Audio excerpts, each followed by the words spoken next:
मुझे भी लगा कि जो 10 लोग मेरे खिलाफ जहर फेंक रहे हैं वो पूरा बंगाली के लिए बात करते हैं। वो लोग बंगाली के लिए बात करते ही नहीं है, वो लोग अपने बारे बात करते हैं। अगर उनको थोड़ा भी बंगाली के लिए प्यार होता तो वो मुझे अटैक नहीं करके बंगाली के नौकरी के लिए बात करता, भाईचारा के लिए बात करता, दोस्ती के लिए बात करता। लेकिन नहीं, उनका दुकान बंद हो जाएगा जिस दिन तिपरासा और बंगाली का दोस्ती होगी। और ये लोग हैं जो पूरे बंगाली को बोलते हैं कि महाराजा डेंजरस है बंगाली के लिए। नहीं, मैं कोई कम्युनिटी के लिए डेंजरस नहीं, मैं तो त्रिपुरा के लिए अच्छा चाहता हूँ, मैं तो त्रिपुरा को डेवलप करना चाहता हूँ। और अगर आप लोग मेरे ऊपर विश्वास करें तो आने वाले दिन में मैं त्रिपुरा को मेघालय से ओवरटेक करूंगा, आसाम से ओवरटेक करूंगा।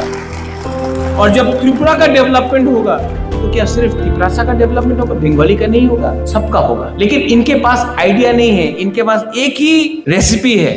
जो लोग खाना बनाना एक ही खाना बनाना जानते हैं ना, वो वही खाने को 2 दिन में कहीं में पानी डाल के कहीं में दही डालकर खिचड़ी बनाते रहे। लेकिन मैं अपना यूथ को, मैं अपना नेक्स्ट जनरेशन को, अगर किसी को लगता है कि मैं यहाँ में होंशो त्रिपुरा को लीडर बनाने के लिए लाया हूँ, नहीं, मेरा असली सपना है कि होंशो त्रिपुरा का लड़का होंशो त्रिपुरा 10 टाइम ज्यादा अच्छा काम करे और वो राजनीति में नहीं हो, तभी भी वो पैसा कमाकर वो अपना जिंदगी रहे करे।